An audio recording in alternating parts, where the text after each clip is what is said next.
హిందూ మతమా ప్రాంతమా? హిందూ అనే పదానికి నిర్వచనం ఏమిటి? హిందూ అనేది ఒక మతమే అయితే హిందూ దేశం అంటే మత ప్రాతిపదిక దేశముగా పిలువబడాలి. కానీ మన రాజ్యాంగంలో డాక్టర్ బిఆర్ అంబేద్కర్ ప్రస్తావించారు, India that is Bharat. India ఎందుకు పిలిచారంటే సింధు నాగరికత అనేది ప్రపంచ చరిత్రలో ఒక ప్రాచీనమైన నాగరికత. సింధు పారివాహక ప్రాంతంలో నివసించే ప్రజలందరూ కూడా సింధు ప్రాంత వాసులు, సింధు దేశస్థులు. ఇండస్ వ్యాలీలో నివసించే ప్రజలు ఇండియన్స్. ఆ రకంగా ఇండియా దట్ ఈస్ భారత్ అని చెప్పి స్పష్టం చేయడం జరిగింది. అయితే కొంతమంది మత ఛాందస్యవాదులు విదేశాల నుంచి వచ్చినటువంటి ఆర్యులు, పర్షియన్లు ఈ భారతదేశానికి వచ్చినప్పుడు ఈ సింధు అనే ప్రాంతాన్ని సింధు అనే పిలవడంలో ఉచ్చారణ లోపంతో హింద్ అని పిలవడం ప్రారంభించారు.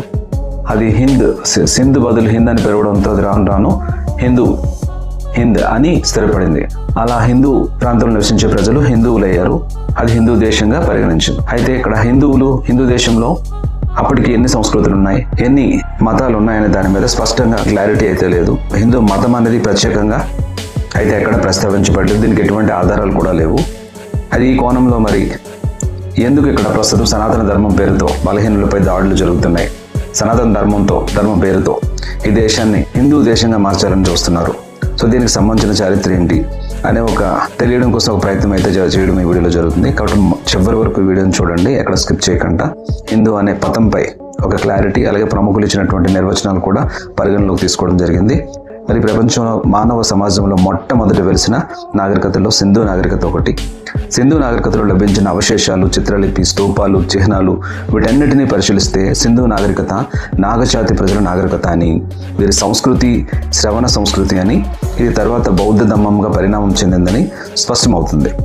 నాగజాతి ప్రజలు శ్రవణ సంస్కృతికి క్రీస్తుపూర్వం 5000 సంవత్సరాల నుండి క్రీస్తు శకం 10వ శతాబ్దం వరకు అత్యంత వైభవంగా విరాజిల్లిందని అనేక చారిత్రాత్మక మరియు పురావస్తు శాఖ ఆధారాలతో స్పష్టమవుతుంది.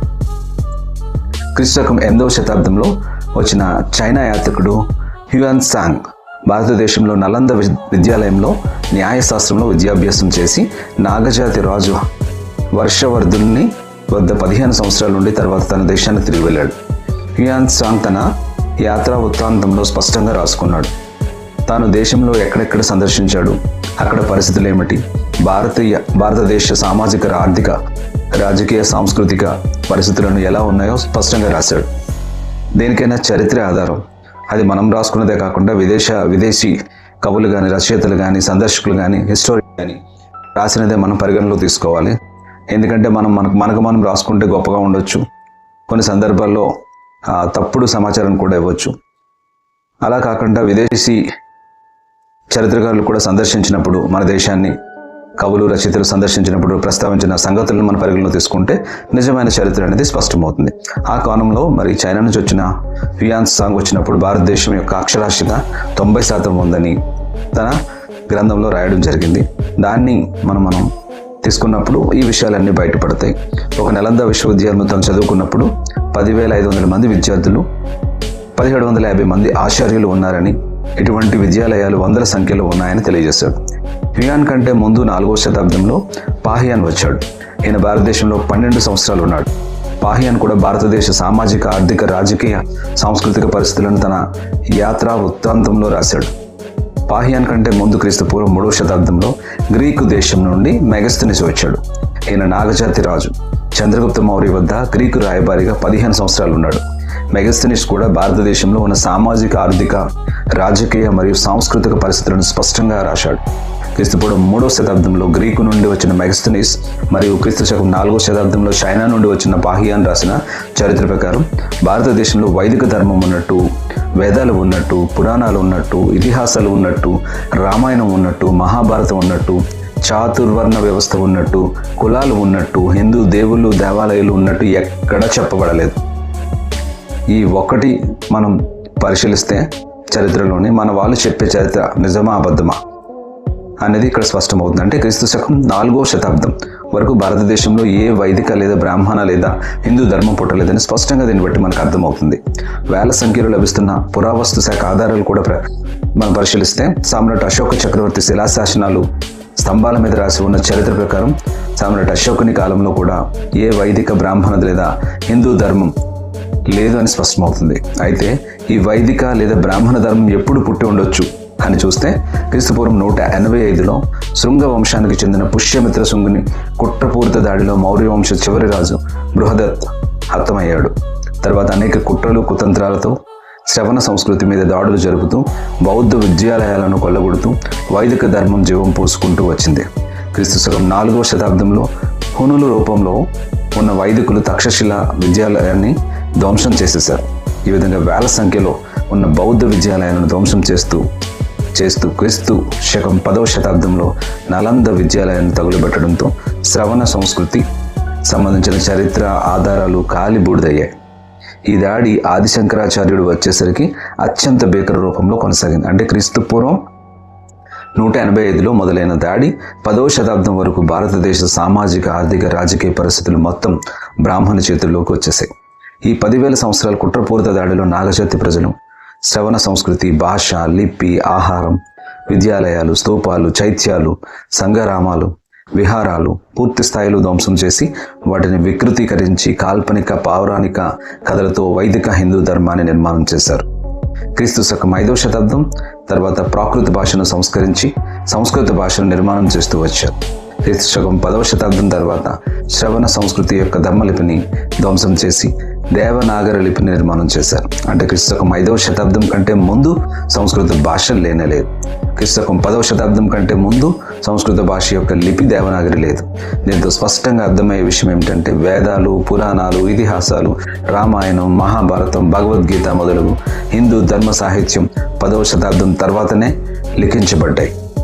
ఈ వైదిక బ్రాహ్మణ ధర్మానికి విరుద్ధంగా చరిత్రలో అనేక తిరుగుబాట్లు వచ్చినా బ్రాహ్మణుల యొక్క సామ, వేద, దండనీతి వలన గెలవలేకపోయారు. వైదిక ధర్మానికి వ్యతిరేకంగా పోరాటం చేసిన ప్రతి ఒక్కరిని హతమారుస్తూ వారి చరిత్రను తన ధర్మానికి అనుకూలంగా మార్చుకుంటూ వచ్చారు. ఈ మొత్తం బ్రాహ్మణి కుట్రలను పూర్తి స్థాయిలో తెలుసుకుని డాక్టర్ బాబాసాహెబ్ అంబేద్కర్ గారు రక్తపు చుక్క కారకుండా బ్రాహ్మణులు 2000 సంవత్సరాల కుట్రలను నేలమట్టం చేశారు. వీడు మోసగాడని ప్రపంచాన్ని తెలియజేస్తూ భారతదేశాన్ని తిరిగి బుద్ధుని యొక్క త్రై సూత్రం అయిన స్వేచ్ఛ, సమానత్వం, సోదరభావంతో బంధించారు. డాక్టర్ బాబాసాహెబ్ అంబేద్కర్ గారు రక్తపు బొట్టు కారణివ్వకుండా వైదిక బ్రాహ్మణులు 2000 సంవత్సరాల పోరాటాన్ని నేలమట్టం చేశారు. అంటే 2000 సంవత్సరాలు దాడి చేసిన అన్ని కుట్రలు తెలుసుకొని వాడి బలం, బలహీనతలు తెలుసుకొని వాడికి పై ఎత్తు వ్యూహాలతో వాడి చేతిలో అంతమైపోకుండా తాను తలపెట్టిన యుద్ధంలో తానే గెలిచే విధంగా యుద్ధం చేశారు. చరిత్రకారులు హిందూ మతాన్ని వివిధ కోణాల్లో విశ్లేషించారు. వారి అభిప్రాయాలు సామాజిక, సాంస్కృతిక, రాజకీయ సందర్భాలు మరియు వారి స్వంత పరిశోధన పద్ధతుల ఆధారంగా మారుతూ ఉంటాయి. కాబట్టి కొన్ని ప్రధాన పాఠశాలలు మరియు వ్యాఖ్యాతల అభిప్రాయాలు ఇలా ఉన్నాయి. వాటన్నిటిని ఒక్కొక్కటిగా చూద్దాం. వారి కోణంలోంచి కూడా హిందూ మతాన్ని ఎలా విశ్లేషించారో మనకి అర్థమవుతుంది. James Mill and Max Muller వంటి ప్రముఖ రచయితలు 19వ శతాబ్దపు ఆంగ్ల చరిత్రకారులు హిందూ మతాన్ని అప్రగతిశీలమైన అంధవిశ్వాసాలతో కూడిన మతంగా చిత్రీకరించారు. అర్థమైందండి? అప్రగతిశీలమైన అంధవిశ్వాసాలతో కూడిన మతంగా చిత్రీకరించారు. అయితే వీరు క్రైస్తవ మిషనరీలుగా బ్రిటిష్ సామ్రాజ్యవాదానికి సహాయంగా ఉంటాయని చెప్పేసి మన చరిత్రకారులు భావిస్తూ ఉంటారు. ఎంతవరకు నిజం అనేది మనం ఇప్పటివరకు చూసిన వీడియోని బట్టి మనం అర్థం చేసుకోవచ్చు. జాతీయవాద భారతీయ చరిత్రకారులు స్వామి వివేకానంద్ గారు కానీ, ఆర్సి మజుందార్ కానీ, కేఎం మనిషి వంటి వారైతే హిందూ మతాన్ని భారతదేశం యొక్క ఏకీకృత సాంస్కృతిక వారసత్వంగా ప్రతిబింబించారు. వారు వేదాలు, ఉపనిషత్తులు, భగవద్గీత వంటి గ్రంథాలను సామాజిక, నైతిక మరియు తాత్వికతకు ఆధారంగా చూపారు. సావర్కర్ గారు అయితే మరియు గోల్వాల్కర్కు హిందూ మతాన్ని ఒక రాజకీయ సంస్కృతి ఐక్యతగా చూస్తూ హిందూ రాష్ట్ర భావనను ప్రచారం చేసుకున్నారు. అంటే హిందూ మతంపై వచ్చేటువంటి విమర్శలు ఏవైతే ఉన్నాయో వాటిని తిప్పికొట్టేందుకు వీరు కొంత మార్పు చేయడానికి ప్రయత్నం చేశారు. అలాగే మార్కిస్ట్, సబాల్టర్ చరిత్రకారులు రోమిలా దాఫర్, దీపేష్ చక్రవర్తి, రంజిత్ గుహా వంటి పండితులు హిందూ మతంలోని జాతి వ్యవస్థ, లింగ అసమానతలను మరియు సామాజిక హీనతను విమర్శించారు. వారు హిందూ మతం యొక్క ఏకీకృత సాంప్రదాయం అనే భావనను సవాలు చేస్తూ దానిని వివిధ ప్రాంతీయ సామాజిక సమూహాల యొక్క సంక్లిష్ట సమ్మేళనంగా చూపారు. అలాగే ఏకే రామానుజం హిందూ పురాణాలు మరియు కథల్లోని బహుళత్వాన్ని నొక్కి చెప్పారు. అలాగే ఎడ్వర్డ్ సైడ్, గాయత్రి స్పివాక్ వంటి వారు హిందూ మతం గురించి పాశ్చాత్య పరిశోధనలో అసమతుల్య శక్తి సంబంధాలను విమర్శించారు. వారి ప్రకారం హిందూ అనే పదం కూడా కొలోనియల్ వర్గీకరణ ఫలితం. డేవిడ్ లోరెన్ ఫ్రాలీ హిందూ మతాన్ని ధార్మిక సాంప్రదాయాల సముదాయంగా నిర్వహించారు. ఒక స్థిరమైన నిర్వచనం లేదని చెప్పాలి. ఈ నిర్వచనాలన్నీ మనం ప్రస్తావించినప్పుడు కానీ పరిశీలించినప్పుడు కానీ ఎవరు కూడా స్పష్టంగా హిందూ మతం అంటే ఒక క్లారిటీ ఇవ్వలేకపోయారు. అదేవిధంగా వెండి డోనిగర్, షెల్డన్ పోల్లక్ వంటి పండితులు హిందూ మతం యొక్క సృజనాత్మకత, సాహిత్య సంపద మరియు సామరస్యాన్ని ప్రశంసిస్తూ దాని సామర్థ్యాన్ని వివిధ సంస్కృతులతో సమన్వయం చేయగల సామర్థ్యాన్ని నొక్కి చెప్పారు. ఇకపోతే ఆర్యన్ మైగ్రేషన్ థియరీ ఎలా ఉంటుందంటే, హిందూ మతం యొక్క మూలాల గురించి చర్చలు, ఆర్యులు భారతదేశంలోని స్థానికుల లేక బయట నుండి వలస వచ్చారా అనేది వివాదాస్పదం. అంటే దేనికి కూడా స్పష్టత లేదు, క్లారిటీ లేదు. ఇక దక్షిణాసియా చరిత్రకారులు లేదా ద్రవిడ ఉద్యమాలతో సంబంధం ఉన్న పండితులు జస్టిస్ పార్టీ ఇవి రామస్వామి నాయకర్ హిందూ మతాన్ని ఆర్యుల చేత విధింపబడిన ఆక్రమణ సంస్కృతిగా విమర్శించారు. వారు ద్రవిడ సంస్కృతిని ప్రత్యేకమైనదిగా ప్రచారం చేశారు. ఇక్కడ మళ్ళీ ఆర్యులు ద్రవిడులు అనే కాన్ఫ్లిక్ట్ కూడా రైజ్ అవుతూ ఉంది. ఇంకా హిందూ మతం ఒక మతమా? కొందరు చరిత్రకారులు దీన్ని సనాతన ధర్మంగా చూస్తే, మరి కొందరు దీన్ని 19వ శతాబ్దంలో ఆధునీకరించబడిన సంస్కరణగా చూపిస్తారు. ఇది మొత్తంగా హిందూ మతం గురించి చూసుకుంటే ఇంకా విస్తృతమైన చర్చ దీని మీద వెళ్ళొచ్చు. కాకపోతే దీన్ని విశదీకరించడం, విశ్లేషించడం చాలా సంక్లిష్టమైనది. ఒకరు ఒప్పుకుంటారు, ఒకరు ఒప్పుకోరు. ఏదైనా నిర్ధారించాలంటే ఖచ్చితంగా ఆధారాలు అయితే ఉండాలి. హిందూ మతానికి ప్రత్యేకమైన ఆధారాలు అంటూ ఏమీ లేవు. అన్ని కాల్పనికాలు, కల్పితాలు అని చెప్పేసి చిట్ట చివరిగా వస్తుంటాయి. ఇంకా బండగా చెప్పుకోవాలంటే కొన్ని సామెతలు కూడా మన పెద్దలు చెప్తారు. అవి కొద్దిగా అభ్యంతరకరమైనటువంటి భాషలో ఉంటాయి కాబట్టి వాటిని ఇక్కడ ప్రస్తావించదలుచుకోలేదు. హిందూ అనే పదానికి అర్థం కాఫిర్ అని అర్థం అండి. కాఫిర్ అంటే దౌర్భాగ్యుడు అని అర్థం. మీరంతా అదే జాతి వాళ్ళు కావాలి ఏమండి? మీరంతా దౌర్భాగ్యులా? సంవత్సరం క్రితం సనాతన ధర్మం అనేటటువంటి ఉద్యమంతో నాకు హిమాలయ యోగులు పంపించిన మూలంగా బయటకు వచ్చాను. వాళ్ళు పంపించారు కాబట్టి ఇప్పుడు అందరి నోట సనాతన ధర్మం వస్తుంది. మొట్టమొదటి మాట్లాడింది అప్పుడు ప్రచారంలోకి వచ్చింది సనాతన ధర్మం. మరి ఇప్పుడు సనాతన ధర్మం అందరిలోనూ వస్తుంది. అలాగే హిందూ తత్వం అనేది, హిందూ మతం అనేది లేదని చెప్పాను. హిందూ మతమే లేదని చెప్పాను. హిందూ మతం ఎక్కడి నుంచి వస్తుంది? అదే అందరూ మాట్లాడుతున్నారు. ఇప్పుడు ప్రపంచంలో అందరూ కూడా హిందూ మతం లేదని మాట్లాడుతున్నారు. ఎందుకు? మతం కంటే మానవత్వం ముఖ్యం కాబట్టి మతాన్ని పరిగణలో తీసుకోకుండా మనిషిని, మానవత్వాన్ని పరిగణలో తీసుకున్నప్పుడు ఈ కులాలు, మతాలు, ప్రాంతాలు, వర్గాలు అనేటువంటి విభేదాలు లేకుండా సమసమాజ నిర్మాణం కోసం పాటుపడాలని, సో హిందూ మతం అనే మూర్ఖత్వంలో పడి మనలో మనమే హింసించుకునే సంస్కృతి విడనాడి భారతదేశానికి కొత్త నిర్వచనం ఇవ్వాలని ఆశిస్తూ, ఆకాంక్షిస్తాను. ఎందుకంటే ఇస్లామిక్ కంట్రీస్ అన్ని చూసుకున్నప్పుడు మత ఛాందసవాదంతో వాళ్ళు రగిలిపోతూ ఇతర మతాలపై దాడులు చేస్తూ ప్రపంచవ్యాప్తంగా ఉగ్రవాదాన్ని ప్రబలింపజేస్తున్నారు. దానితో మానవ మనుగడకు ముప్పుగా మారుతుంది. సో అటువంటి పరిస్థితి మన భారతదేశంలో నెలకూడదని చెప్పేసి ఆశిస్తూ, ఈ వీడియో కనుక మీకు నచ్చినట్లయితే దీనిపై మీ కామెంట్ కూడా తెలియజేయాలని ఆశిస్తున్నాను. అలాగే మన హిందూ బంధువులందరికీ షేర్ చేయండి, లైక్ చేయండి.